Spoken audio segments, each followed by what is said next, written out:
It's something many Americans sorely lack, so we're discussing having a more nutritional diet. Our guest, Brandi Mingyar. She's a bariatric dietitian with Mount Carmel Health. This is Wellness in Reach, a Mount Carmel podcast. Thanks so much for joining us. I'm Joey Waller. Hi there, Brandi. Welcome. Hi. Thank you for having me. Great to have you aboard. So first, perhaps it gets lost on some of us as we get older. Remind us, please, what are some of the fundamental principles of a balanced diet?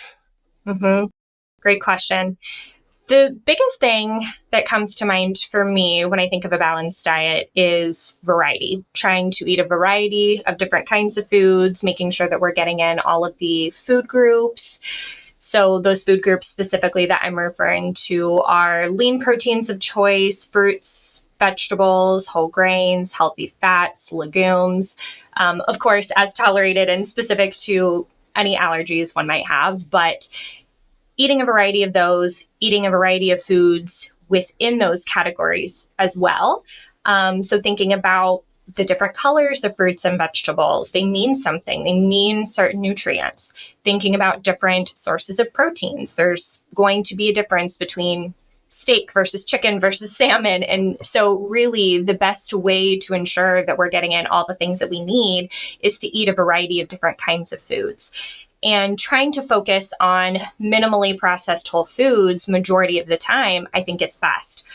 Where I tend to think about a healthy diet, I tend to approach it from the sense of focusing on what can we add to our diet versus what do we take away. I think in today's culture, we're so diet fixated. We think about that diet. And when we think about a diet, I think our brains immediately go to, okay, what do I have to take away? So instead of thinking about that, I think, okay, what can we add? What variations of foods can we add to our diet? And overall, I think that helps to support a healthy body. And from your experience, what would you say are a couple of the main things that most people need to add the most? Yes, I think that most Americans are not eating enough fiber in particular. Calcium would be another one. Vitamin D. A lot of Americans are deficient in vitamin D. Magnesium would be another one. So I think the ways to kind of help best support making sure that we're getting those in our diet, again, is to eat a variety of different kinds of foods, but then also make sure that we're focusing on foods that have those nutrients in them. So examples of fiber sources are going to include your fruits and vegetables, whole grains, legumes like nuts and seeds, beans, that kind of thing. Good sources of calcium are going to come from dairy products, leafy greens, broccoli, seeds, even some fortified foods like orange juice, for example. Vitamin D, that one's a little bit tricky because there's not a lot of foods that contain vitamin D. Really, our best source of that is going to be the sun.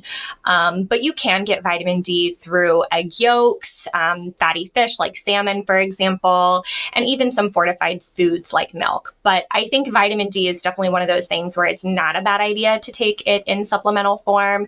I do tend to encourage trying to get in the majority of nutrients that we need from whole food sources first, but definitely don't think that vitamin D is a bad supplement to consider adding into our routines. And then sources of magnesium are going to include nuts and seeds, legumes, avocados, leafy greens, whole grains. So yeah, focusing on, again, those I think help to kind of combat some of those common deficiencies that we see. Okay, so you've covered some of the content there in very specific form. What about just generally some advice for making balanced eating more a part of our daily routine? It's obviously something that, as you well know, is overwhelming to a lot of people. How can they simply and most easily get started down that road? Yeah, I think the first thing that comes to mind for me is planning out meals and trying to have that plan in place before you even go to the grocery store, because I know that the grocery store is a little overwhelming. There's a lot of different foods and food items that can be really hard to figure out, okay, what do I need to choose? Like, what's going to be best? And so I think at first, having a plan and incorporating that in can be really helpful in getting in that variety. Because we live in a culture where everything is fast. We're looking for quick convenience, grab and go. And sometimes that can be okay, but a lot of the time it's not. So especially when we're looking to have that variety, again, like having that plan ultimately, I think is the most important thing. Excellent. Now, when reading food labels, what should people be especially attentive to, since many people, unfortunately, just ignore them altogether, right? Yes, absolutely. So food labels, I think, are a very helpful tool that allow us to see the quality of the nutrition and what it is that we're consuming. I think probably the most helpful part of a label is the percent daily value, or the percent DV. And that's something you would see on the far right column on a nutrition facts label. But I think that's particularly helpful as it displays the percentage of the daily value of a nutrient in a serving of food. And these are basically reference amounts of nutrients to consume or not to exceed each day.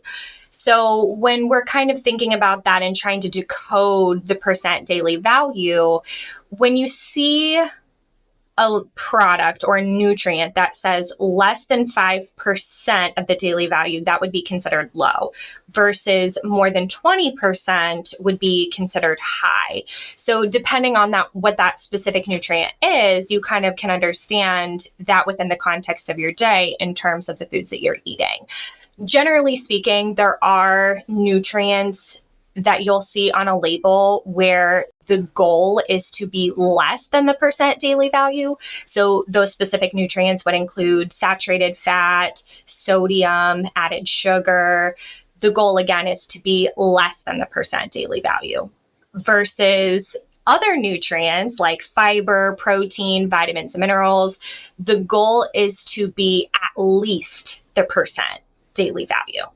So I think if you're looking at a product that says 20% of the daily value or higher, then you can kind of understand when looking at that nutrient where that falls within the context of your day. You know, if we need to increase more of those food sources later on in the day, or if that's maybe something that we need to limit for the rest of the day. So that would be a big thing. I also think reading ingredients lists are so important as well. I think sometimes we tend to get really fixated on the nutrition facts label, and that absolutely is important. There's so much value in that. But I also think that looking at what's in your foods is really important too, especially considering that currently about 70% of the American diet is comprised of ultra-processed foods. And we understand that copious amounts of ultra-processed foods lend to increased risk for chronic diseases and poor health outcomes. So yeah, where the nutrition facts are really important, I also think what it is that we're eating and the ingredients in our foods are really important to look at as well. Switching gears a little bit, let's talk about the mental side of things. We all know stress impacts our eating habits. How exactly, in a nutshell, does stress impact our nutritional choices? And what's your best advice for managing that so that it doesn't have as much of a negative impact? Absolutely. Yes. Stress absolutely can impact our nutritional choices and what we're eating. I think, though, when it comes to this subject, there's a little bit of variation depending on the person. I kind of see all different sides of this, where some people, if they're feeling stressed, they feel like they want to eat, or like emotionally eating is definitely something that people struggle with. And usually in those moments, we tend to gravitate towards foods that maybe aren't quite as nutrient dense. So I see that side of it, but then I also see the side where people stress not eat. I don't know, it's the last thing we want to do is eat if we have like a day again where stress is high, we're nervous about something, and it's kind of common in those moments to kind of lose your appetite. So I think it depends a little bit on the person, but first figuring out, which category you're in and, under which you feel that you fall, and then understanding that not eating isn't necessarily a good thing, but also stress and emotionally overeating foods as a means to cope with stress is not necessarily a great thing either. So I think it kind of comes down to identifying that. And if you are somebody who falls into that camp of feeling like you stress eat or emotionally eat, I always like to recommend trying to associate a positive habit instead with that feeling of stress. So instead of gravitating towards foods, maybe take a walk, work out, practice some breath work, meditate. I think that associating that instead can be a really helpful way to manage stress. And really, if you do have a day where you're stressed, you have a lot going on, when it does come down to meal times during those days, I think it's good to eat slow, be mindful, and kind of be present on what you're doing. Great. Couple of other things. You touched on this earlier, but when we talk about vitamins and minerals that Americans generally lack, you ran down a little bit of a list there earlier. What's the best way to know, A, what we're lacking there, and B, to supplement? Well, I think it's always a good idea to do some food tracking if you feel like you're struggling a little bit in certain areas. And when I say food tracking, I am talking about, paying attention to what it is that you're eating, reading food labels. But there are some apps that are out there that are really, really nice for this. We currently live in a time where there's several different apps, and I think a lot of them are great. But with these apps, what you essentially do is you go in, you put in the foods you had to eat for the day. A lot of them have barcode scan features where you can scan a barcode and put it into a log.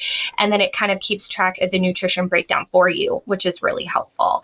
So I think for certain individuals, that definitely can be a very helpful thing. And I'm not necessarily recommending that, we do this all day, every day for the rest of our lives.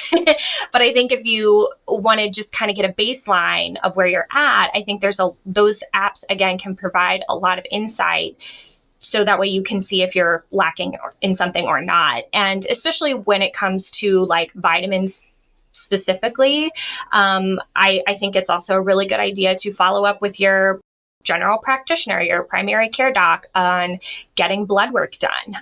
Thankfully, I've noticed that a lot of primary care docs will check vitamin D levels, especially in the area that we live in.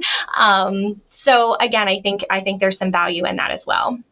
And then in summary here, Brandi, for those that find dietary changes to be daunting, which I think is most of us, what's your best advice for keeping from being overwhelmed in those moments when you're like, I don't know what to eat right now, or whatever the case may be?